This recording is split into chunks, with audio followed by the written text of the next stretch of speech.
O assunto de hoje é o pastor e o ministério da palavra. Joia? Fica com a gente que você vai gostar.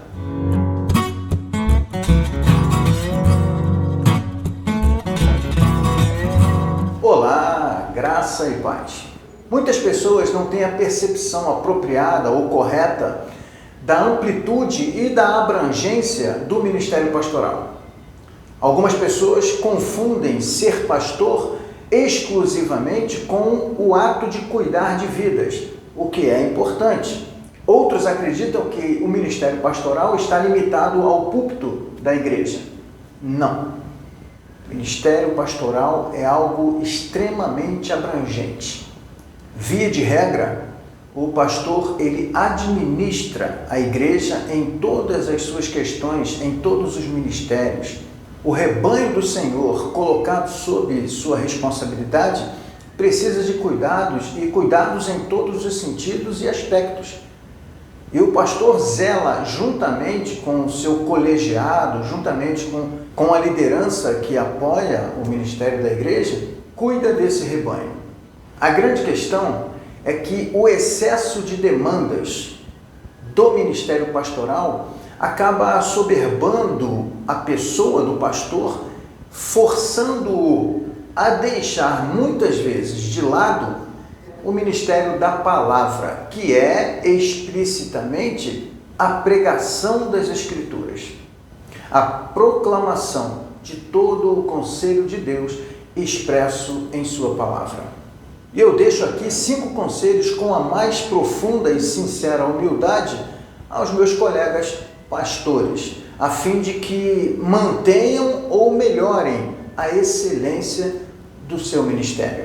E o primeiro conselho está relacionado diretamente com a Bíblia, com a palavra de Deus, o que nós chamamos de Escritura Sagrada. Não raro nos deparamos com pastores com pouco conhecimento bíblico, com uma exegese fraca, quando não é nula, e uma hermenêutica sofrível, infelizmente. E esta minha palavra não é uma crítica. Entendam, é uma constatação e um lamento. Entretanto, a boa administração do tempo pode levar o pastor a corrigir essa questão. De modo que o meu conselho é: mantenha um contato o mais constante possível com a palavra de Deus. Leia muito, leia o tempo todo, ouça a palavra de Deus, provoque sua mente com questões relacionadas às Escrituras, faça perguntas a si mesmo a respeito dos temas da palavra de Deus. Busque pesquisar, encontrar respostas para as perguntas que você mesmo pode formular. Mantenha seu cérebro o tempo todo em um exercício sistemático voltado para a palavra de Deus. Comece, por exemplo, decidindo fazer 1 ou 2 leituras da Bíblia de forma completa, todos os anos. Familiarize-se com as histórias dos personagens da Escritura, se intere a respeito dos eventos da Escritura, pesquise a respeito dos autores dos textos da Escritura, coloque a Escritura dentro da sua corrente sanguínea pelo contato diário com ela. Lembre-se, a Escritura é o seu principal instrumento de trabalho. É ela que lembra você que você foi chamado por Deus para proclamá-la. É ela que lembra você que o alimento que você tem que dar ao rebanho é extraído dela. Não permita se afastar da palavra de Deus. Não permita que as demandas do ministério, do mundo, afastem você das Escrituras. O meu segundo conselho diz respeito à sua vida devocional. É imprescindível ao pastor ter uma vida devocional, um tempo a sós com Deus. É claro que você tem aquele tempo com família, aquele tempo com a igreja, aquele tempo com grupos, tempo que você pratica e estimula a vida devocional das pessoas. Entretanto, a sua vida devocional pessoal precisa de investimento.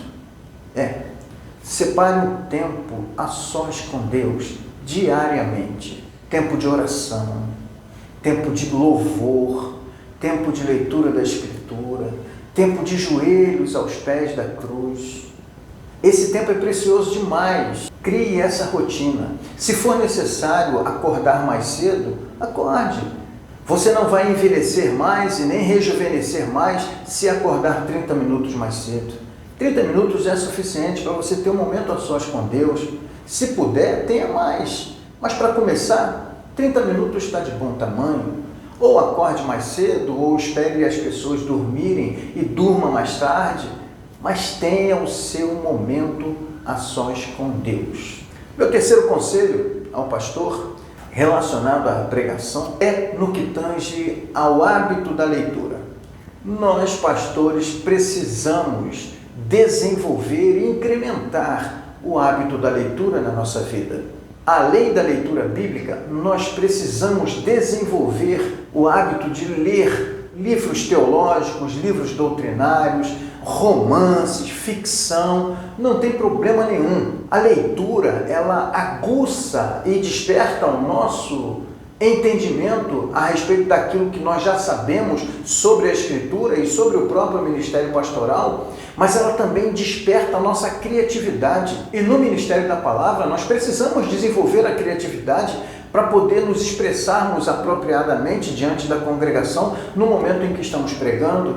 Nós precisamos ter o vocabulário o mais rico possível para que nos expressemos diante da igreja de forma adequada, achando as palavras mais apropriadas a determinados momentos. A leitura, de um modo geral, nos ajuda a desenvolver a própria fala, além de enriquecer o nosso vocabulário.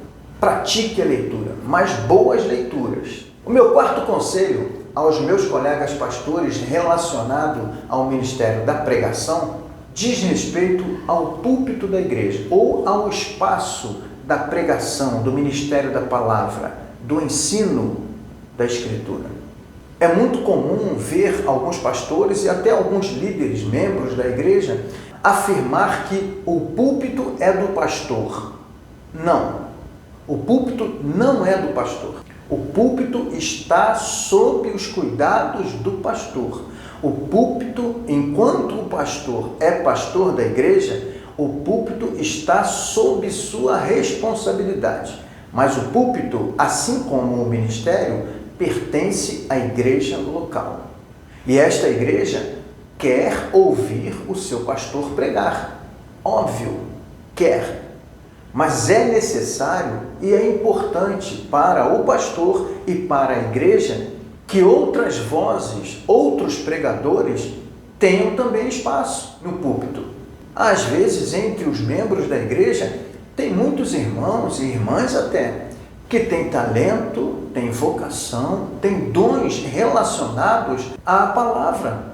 São bons pregadores, são bons ensinadores da palavra de Deus. Dar oportunidade a essas pessoas gera benefícios em 3 situações. Primeiro, a própria pessoa que vai poder desenvolver seus dons e talentos de forma prática, tendo a satisfação de abençoar outras pessoas com seus dons.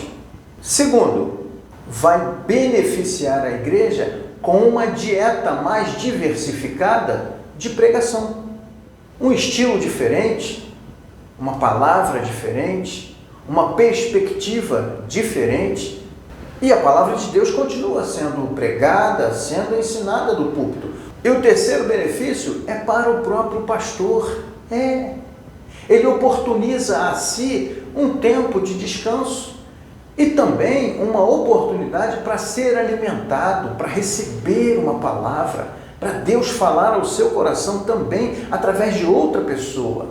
E o meu conselho é esse: não monopolize o púlpito da sua igreja.